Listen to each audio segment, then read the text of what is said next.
ब्राह्मण दोनों की बात की आपने। आजकल जाति व्यवस्था की बात चल रही है, बड़ी तकलीफ। बात यह है कि गौ ब्राह्मण जो है वो दोनों दो नहीं हैं। हमारे यहाँ कहा गया है कि ब्राह्मणाश्चैव गावश्च कुलमेकं निजाकृतम् एकत्र मंत्रास्तिष्ठन्ति हविरेकत्र तिष्ठति। इसका मतलब है कि गाय और ब्राह्मण एक ही कुल के हैं, दोनों को मिला करके यज्ञ होता है। ब्राह्मण के पास मंत्र होता है और गाय के पास घी होता है जिससे हवन होता है। तो गाय और ब्राह्मण दोनों मिलेंगे तभी तो सनातन धर्म का यज्ञ आगे बढ़ेगा, नहीं तो बढ़ेगा कैसे। इसलिए गाय ब्राह्मण दोनों को हमने मिला करके कहा। इस मंच से आप वहाँ पे सभा जो होगी वहाँ पे सत्ता पर विपक्ष कोई भी वहाँ पे आ सकता है, आपके विचार का हो चाहे विचार करना हो। बात यह है कि हमने अपना मंच धर्म युद्ध में लगाया है, वो भी अपना मंच दूसरी जगह कहीं लगाए, वहाँ नहीं आ सकते।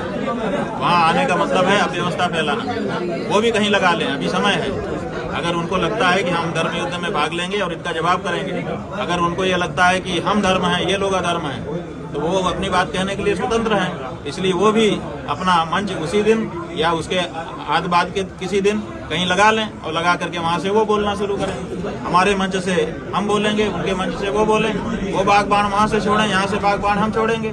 इस तरह से जो दोनों तरफ का बलाबल है वो जनता को पता चलेगा। इसलिए वो वहाँ नहीं आ सकते, वो अपना स्वतंत्र मंच कहीं लगा करके अगर कुछ कहना चाहते हैं तो हम स्वागत करें। 2027 में महाराज जी ब्राह्मण मतों के ध्रुवीकरण की बात हो रही है और जो गौ ब्राह्मण आपने संदेश दिया है, इस बहाने इसका लाभ कांग्रेस और समाजवादी पार्टी को मिलने वाला है या उनको समर्थन आपका है कि नहीं, सीधा सवाल बताइएगा। ऐसा है कि हमने अपने सनातन धर्म की दृष्टि से गौ ब्राह्मण का नाम लिया है। हमने आपको श्लोक पढ़ करके बता दिया कि एक ही कुल है, दोनों दो नहीं है, दोनों एक ही है।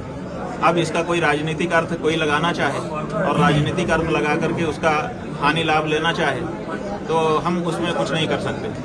अगर क्यों नहीं, हम कहते हैं, आप कह रहे हैं कि समाजवादी पार्टी और कांग्रेस इसका लाभ ले, हम कहते हैं क्यों नहीं भाजपा ले ले। आप भाजपा ही के कारण तो ये बोल रहे हैं कि भाई भाजपा नहीं ले पाएगी, वो ले लेंगे।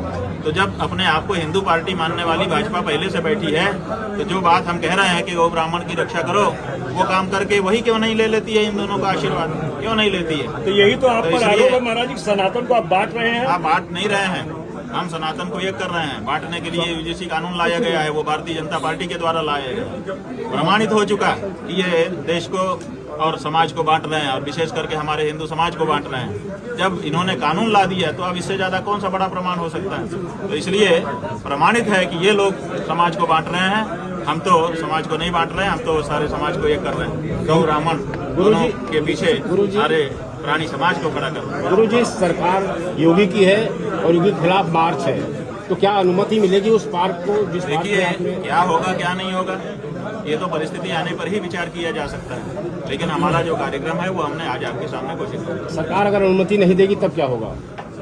आने दीजिए, अनुमति के लिए हमारा कागज चल रहा है। जब वो ऐसी कोई परिस्थिति बनेगी उस पर भी हम आपको जवाब देंगे, लेकिन पहले से ही कल्पना करके नहीं।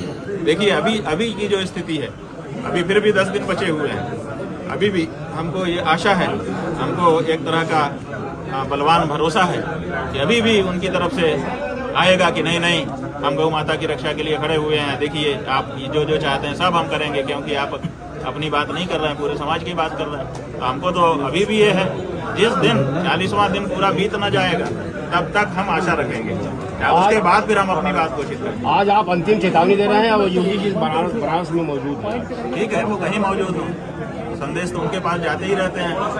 उन्होंने काम बंद कर रखे हैं तो उसके लिए हम क्या करते हैं। महाराज जी, आपका जो जैसे समाजवादी पार्टी कांग्रेस आपको पूरा समर्थन दी पूरे आंदोलन में, तो गौ ब्राह्मण के साथ समाजवादी पार्टी कांग्रेस है कि नहीं, ये आपने बात यह है कि जो गौ ब्राह्मण के साथ होगा वही हमारा है।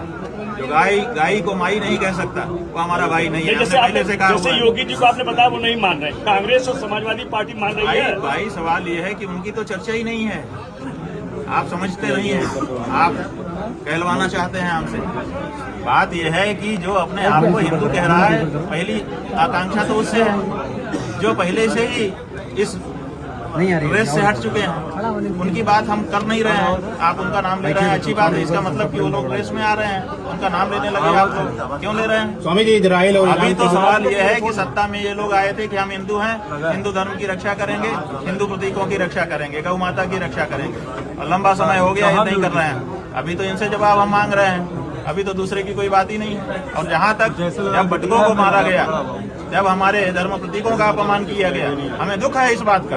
और हमारे पूरे समाज को, पूरे हिंदू समाज को, ब्राह्मण, क्षत्रिय, वैश्य, शूद्र, सबको दुख है कि हमारे धर्म प्रतीकों का अपमान योगी कहने वाले व्यक्ति की पुलिस करती है। बहुत दुख है इसका, पूरे समाज को दुख है, हमको भी दुख है। और उस समय में इनका कोई आदमी आकर के नहीं हम लोगों के साथ खड़ा हुआ तो कांग्रेस और समाजवादी पार्टी का आदमी खड़ा हुआ। क्या करें हम, कैसे उसकी आलोचना करें, आप बताइए। ये परिस्थिति किसने दी है? इन्होंने दी है। क्यों दी? यही सवाल है सबसे बड़ा। अभी भी 10 दिन का समय है, अगर कुछ कर सकते हो तो करो, और नहीं तो क्या होगा। स्वामी जी, इजराइल और ईरान के बीच युद्ध छिड़ा है, आपकी तरफ से क्या संदेश देना चाहेंगे? बात यह है कि युद्ध तो हर समय होता ही रहता है। कभी जो है अस्त्र शस्त्र होता है, कभी शक्ति संतुलन के नाम पर होता है। हर देश एक दूसरे के विरुद्ध योजना बनाता ही रहता है, काम करता ही रहता है। लेकिन कहीं युद्ध हो रहा है, इतने मात्र से हम लोग अपने धर्म की रक्षा की बात ही छोड़ दें। इसलिए हम छोड़ देते हैं कि युद्ध छिड़ा है, इसलिए गाय को काट करके खाओ और बेचो, अंग्रेजों को तृप्त करो, अपनी गौ माता को काट करके उनके सामने परोसो। इसी के लिए हमारे पूर्वजों ने स्वतंत्रता संग्राम में भाग लिया था कि अंग्रेजों को भगाओ, ताकि जब वो भाग जाए तो हम गाय काट करके उनको भेजें कि लो भैया खा लो और आशीर्वाद दो। ये कितनी घृणित बात है। वहाँ पे भी लाखों भारतीय रह रहे हैं। बात यह है कि लाखों भारतीय रह रहे हैं, भारत सरकार उनको बचाए। इस युद्ध और आपके युद्ध में क्या अंतर है? शांति की कामना करते हैं। इस युद्ध और धर्म युद्ध में क्या अंतर है? देखिए, ये युद्ध जो है इसीलिए हो रहा है क्योंकि धर्म युद्ध लड़ने बंद हो गए। धर्म युद्ध जब लड़ा जाएगा तो लोगों के हृदय में धर्म की प्रतिष्ठा होगी, धर्म के नाम पर जो पाखंड हो रहा है वो समाप्त होगा, तब कहीं युद्ध नहीं होगा।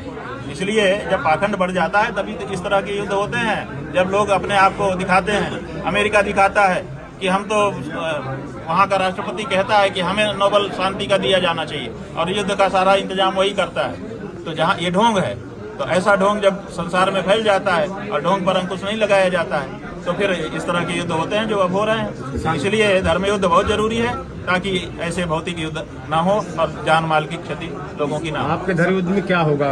हमारे धर्म युद्ध में ये स्पष्टता होगी, जो पाखंड है वो परास्त होगा और जो सत्य धर्म है वो निकल करके सामने आएगा और उसकी प्रतिष्ठा होगी। गुरु जी, शांति की कामना करते हैं? जिस तरह से युद्ध छिड़ा है वर्ल्ड वार के, बात यह है कि हम तो शांति की कामना नहीं करते हैं। हम कहते हैं कि जो गर्मी है निकल जाए ताकि अपने आप शांत हो जाए, इसलिए हो जाने दो।